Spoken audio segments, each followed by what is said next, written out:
ଆଜିର ଏହି ଭିଡିଓ ଆପଣଙ୍କ ଜୀବନର ସବୁଠାରୁ ବଡ଼ ଏବଂ ସବୁଠାରୁ ଆଶ୍ଚର୍ଯ୍ୟଜନକ ସୂଚନା ନେଇ ଆସିଛି।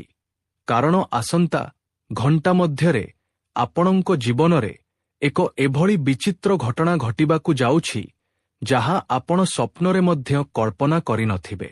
ଏହି ସମୟ ଜାତକମାନଙ୍କ ପାଇଁ ଅତ୍ୟନ୍ତ ସମ୍ବେଦନଶୀଳ ଏବଂ ରହସ୍ୟମୟ ରହିବ, କାରଣ ବ୍ରହ୍ମାଣ୍ଡର ଶକ୍ତିଗୁଡ଼ିକ କିଛି ଏଭଳି ସଂକେତ ଦେଉଛନ୍ତି ଯାହାକୁ ବୁଝିବା ଆପଣଙ୍କ ପାଇଁ ବହୁତ ଜରୁରୀ।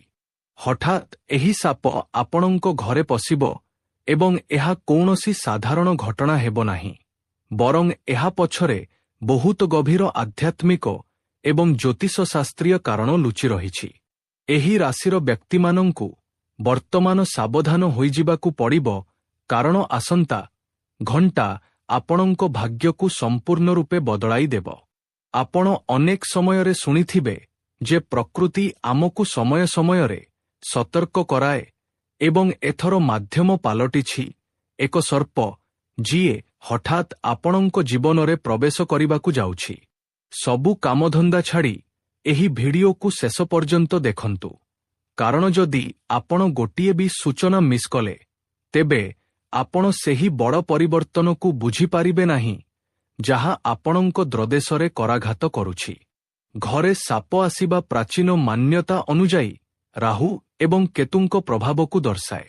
ଏହି ସମୟରେ ରାହୁଙ୍କ ସ୍ଥିତି କିଛି ଏଭଳି ହେଉଛି ଯାହା ହଠାତ୍ ଧନଲାଭ କିମ୍ବା ହଠାତ୍ କୌଣସି ବଡ଼ ବିପଦର ସଂକେତ ଦେଉଛି। ଏହି ସାପ ଆପଣଙ୍କ ଘରର କେଉଁ କୋଣରେ ଦେଖାଦେବ, ସେହି ସମୟରେ ଆପଣଙ୍କୁ କ'ଣ କରିବା ଉଚିତ ଏବଂ କ'ଣ କରିବା ଅନୁଚିତ, ଏସବୁ ବିଷୟରେ ଆମେ ବିସ୍ତୃତ ଭାବେ ଚର୍ଚ୍ଚା କରିବୁ, ଯାହାଫଳରେ ଆପଣ ଆଗାମୀ ଯେକୌଣସି ବିପଦରୁ ନିଜକୁ ରକ୍ଷା କରିପାରିବେ। ଜ୍ୟୋତିଷ ଶାସ୍ତ୍ର ଅନୁଯାୟୀ ଯେତେବେଳେ କୌଣସି ଜୀବ ହଠାତ୍ ଆମ ପରିବେଶରେ ପ୍ରବେଶ କରେ ସେତେବେଳେ ସେ ନିଜ ସହିତ ଏକ ଶକ୍ତି ନେଇ ଆସେ। ଏହି ରାଶିର ଲୋକଙ୍କ ପାଇଁ ଏହି ଶକ୍ତି ବହୁତ ତୀବ୍ର ହେବାକୁ ଯାଉଛି। ହୁଏତ ଆପଣ ଗତ କିଛିଦିନ ଧରି ନିଜ ମନରେ ଏକ ଅଜବ ବ୍ୟାକୁଳତା ଅନୁଭବ କରିଥିବେ କିମ୍ବା ଆପଣଙ୍କୁ ଲାଗିଥିବ ଯେ କେହି ଜଣେ ଆପଣଙ୍କ ପଛରେ ଅଛି। ଏସବୁ ସେହି ବିଚିତ୍ର ଘଟଣାର ପୂର୍ବ ସଂକେତ ଯାହା ଏବେ ପ୍ରତ୍ୟକ୍ଷ ଭାବେ ଆପଣଙ୍କ ସାମ୍ନାକୁ ଆସିବାକୁ ଯାଉଛି।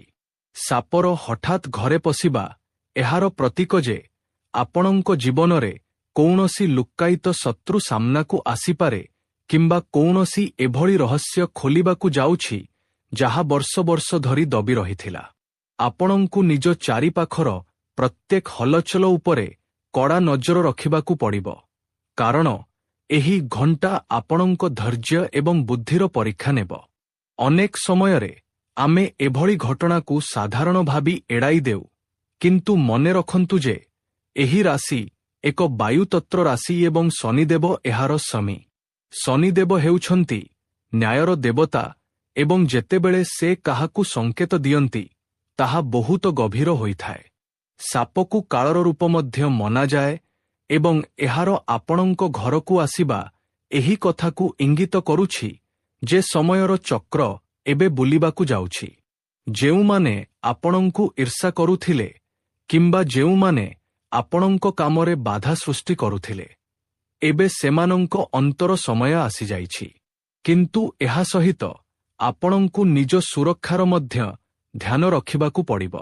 ଏହି ଭିଡିଓ କୌଣସି ସାଧାରଣ ଭବିଷ୍ୟବାଣୀ ନୁହେଁ, ବରଂ ଏହା ଏକ ଚେତାବନୀ ଯାହାକୁ ଆପଣଙ୍କୁ ବହୁତ ଗମ୍ଭୀରତାର ସହ ନେବାକୁ ପଡ଼ିବ। ନିଜ ଘରର ମୁଖ୍ୟ ଦ୍ୱାରଠାରୁ ଆରମ୍ଭ କରି ବେଡରୁମ୍ ଏବଂ ରୋଷେଇ ଘର ପର୍ଯ୍ୟନ୍ତ ପ୍ରତ୍ୟେକ ସ୍ଥାନକୁ ସଫା ରଖନ୍ତୁ ଏବଂ କୌଣସି ଅନ୍ଧାରିଆ ସ୍ଥାନକୁ ଯିବା ପୂର୍ବରୁ ଆଲୋକର ବ୍ୟବସ୍ଥା ନିଶ୍ଚୟ କରନ୍ତୁ।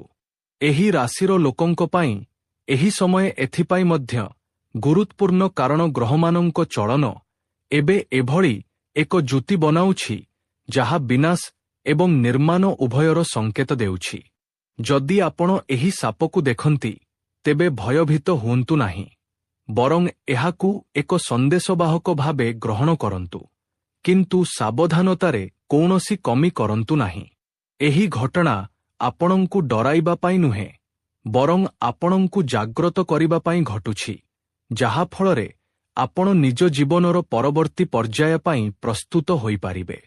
ଆପଣଙ୍କ ବ୍ୟବସାୟ ଏବଂ ଚାକିରିରେ ମଧ୍ୟ ଏହି ଘଟଣାର ସିଧାସଳଖ ପ୍ରଭାବ ଦେଖିବାକୁ ମିଳିବ। ହଠାତ୍ ଆସିଥିବା ଏହି ବାଧା ଆପଣଙ୍କ ଚିନ୍ତାଧାରାର ଦୃଷ୍ଟିକୋଣକୁ ବଦଳାଇ ଦେବ। ବହୁତ ଲୋକ ଆପଣଙ୍କୁ ପରାମର୍ଶ ଦେବେ ଯେ ଏହା କେବଳ ଏକ ସଂଯୋଗ, କିନ୍ତୁ ଆପଣ ଜାଣନ୍ତି ଯେ ବ୍ରହ୍ମାଣ୍ଡରେ କିଛି ବି କାରଣ ବିନା ଘଟେ ନାହିଁ। ଏହି ରାଶିର ବ୍ୟକ୍ତିମାନେ ନିଜର ସହଜ ବୁଦ୍ଧି ପାଇଁ ଜଣାଶୁଣା। ତେଣୁ ନିଜ ଅନ୍ତରାତ୍ମାର ଶବ୍ଦ ଶୁଣନ୍ତୁ। ଆସନ୍ତା ଘଣ୍ଟାରେ ଆପଣଙ୍କୁ କିଛି ବିଶେଷ ମନ୍ତ୍ର ଜପ କରିବା ଉଚିତ ଏବଂ ନିଜ ଇଷ୍ଟଦେବଙ୍କ ଧ୍ୟାନ କରିବା ଉଚିତ, ଯାହାଫଳରେ କୌଣସି ନକାରାତ୍ମକ ଶକ୍ତିର ପ୍ରଭାବ ଆପଣଙ୍କ ପରିବାର ଉପରେ ପଡ଼ିବ ନାହିଁ। ଏହି ସାପ ସାକ୍ଷାତ କୌଣସି ଶକ୍ତିର ରୂପ ହୋଇ ଆପଣଙ୍କ ଘରକୁ ଆସିପାରେ, ଯିଏ ଆପଣଙ୍କୁ କୌଣସି ଆଗାମୀ ବଡ଼ ବିପଦରୁ ରକ୍ଷା କରିବାକୁ ଚାହୁଁଥିବ କିମ୍ବା ଆପଣଙ୍କୁ ଆପଣଙ୍କ ଭୁଲଗୁଡ଼ିକର ଅନୁଭବ କରାଇବାକୁ ଚାହୁଁଥିବ। ଆପଣ ଏହି ଭିଡିଓ ଦେଖୁଛନ୍ତି, ଏହା ମଧ୍ୟ ଏକ ସଂକେତ ଯେ ଆପଣଙ୍କୁ ଆଗୁଆ ସୂଚିତ କରାଯାଉଛି। କାମଧନ୍ଦାର ଚିନ୍ତା ଛାଡ଼ନ୍ତୁ, କାରଣ ଜୀବନ ଅଛି ତ ସଂସାର ଅଛି। ଯଦି ଆପଣ ସୁରକ୍ଷିତ ରହିବେ, ତେବେ ହିଁ ଆପଣ ନିଜ ଭବିଷ୍ୟତକୁ ସଜାଡ଼ି ପାରିବେ। ଏହି ସମୟ ମନ ରହିବା ଏବଂ ଅବଲୋକନ କରିବାର ଅଟେ। ନିଜ ଘରର ସଦସ୍ୟମାନଙ୍କୁ ମଧ୍ୟ ଏ ବିଷୟରେ ସୂଚିତ କରନ୍ତୁ ଏବଂ ସେମାନଙ୍କୁ ସତର୍କ ରହିବାକୁ କୁହନ୍ତୁ। ବିଶେଷ ଭାବେ ରାତି ସମୟରେ ଆପଣଙ୍କୁ ବହୁତ ଅଧିକ ସାବଧାନ ରହିବାର ଆବଶ୍ୟକତା ଅଛି, କାରଣ ସାପମାନଙ୍କ ସକ୍ରିୟତା ରାତିରେ ବଢ଼ିଯାଏ ଏବଂ ଜ୍ୟୋତିଷୀୟ ଦୃଷ୍ଟିକୋଣରୁ ମଧ୍ୟ ରାତିର ସମୟ ରାହୁଙ୍କର ହୋଇଥାଏ। ଏହି ରାଶିର ବ୍ୟକ୍ତିଙ୍କ ପାଇଁ ଆସନ୍ତା ଘଣ୍ଟା ଏକ ଅଗ୍ନି ପରୀକ୍ଷା ପରି। ଯଦି ଆପଣ ଶାନ୍ତି ଏବଂ ଧୈର୍ଯ୍ୟ ସହ ଏହି ସମୟ କାଟି ନିଅନ୍ତି, ତେବେ ଆଗାମୀ ସମୟ ଆପଣଙ୍କ ପାଇଁ ଅପାର ଖୁସି ଏବଂ ସଫଳତା ନେଇ ଆସିବ। କିନ୍ତୁ ଯଦି ଆପଣ ଏହି ଚେତାବନୀକୁ ହାଲୁକା ଭାବେ ନେଲେ, ତେବେ ଆପଣଙ୍କୁ ବହୁତ ବଡ଼ କ୍ଷତି ସହିବାକୁ ପଡ଼ିପାରେ। ଏହି ବିଚିତ୍ର ଘଟଣା ଆପଣଙ୍କ ଜୀବନର କାହାଣୀକୁ ଏକ ନୂଆ ମୋଡ଼ ଦେବ। ମନେ ରଖନ୍ତୁ ଯେ ପ୍ରକୃତି କେବେ ବି ଅକାରଣରେ ହଲଚଲ କରେ ନାହିଁ। ଏହି ସାପ ଆପଣଙ୍କ ଘରର କେଉଁ ଅଂଶରେ ପ୍ରବେଶ କରିବ, ତାହା ଆପଣଙ୍କ କୁଣ୍ଡଳୀର ଭାବ ଉପରେ ନିର୍ଭର କରେ, କିନ୍ତୁ ସାଧାରଣ ଭାବେ ଏହା ଆପଣଙ୍କ ଧନସ୍ଥାନ କିମ୍ବା ସୁଖସ୍ଥାନକୁ ପ୍ରଭାବିତ କରିବାକୁ ଆସୁଛି। ନିଜ ବାଣୀ ଉପରେ ନିୟନ୍ତ୍ରଣ ରଖନ୍ତୁ ଏବଂ କାହା ସହିତ ବିବାଦ କରନ୍ତୁ ନାହିଁ, କାରଣ ଏହି ସମୟରେ ଆପଣଙ୍କ ଶକ୍ତି ବହୁତ ଅସ୍ଥିର ରହିବ। ଏହି ସୂଚନାକୁ ନିଜ ପାଖରେ ସୀମିତ ନ ରଖି ନିଜର ସେହି ବନ୍ଧୁମାନଙ୍କୁ ମଧ୍ୟ ଜଣାନ୍ତୁ ଯେଉଁମାନେ ଏହି ରାଶିର ଅଟନ୍ତି, ଯାହାଫଳରେ ସେମାନେ ମଧ୍ୟ ସୁରକ୍ଷିତ ରହିପାରିବେ। ଆମେ ଆଗକୁ ଏହି ଭିଡିଓରେ ଆହୁରି ବିସ୍ତୃତ ଭାବେ କଥା ହେବା ଯେ ଏହି ସ୍ଥିତିରୁ ମୁକାବିଲା କରିବାର ଉପାୟ କ'ଣ ଏବଂ ଆପଣଙ୍କୁ କେଉଁ ବିଶେଷ ଦାନ ପୁଣ୍ୟ କରିବା ଉଚିତ ଯାହାଫଳରେ ଏହି ଘଟଣାର ପ୍ରଭାବକୁ କମ କରାଯାଇପାରିବ। ଏହି ରାଶିର ବ୍ୟକ୍ତିଙ୍କ ଜୀବନ ସେମିତି ବି ସଂଘର୍ଷରେ ଭରା ଥାଏ, କିନ୍ତୁ ଏହି ଘଟଣା ଆପଣଙ୍କ ଧୈର୍ଯ୍ୟର ଶେଷ ସୀମା ହୋଇପାରେ। ଭୟଭୀତ ହୁଅନ୍ତୁ ନାହିଁ, ବରଂ ସତର୍କ ରୁହନ୍ତୁ, କାରଣ ସତର୍କତା ହିଁ ସୁରକ୍ଷା। ଏହି ଘଣ୍ଟାର ଚକ୍ରକୁ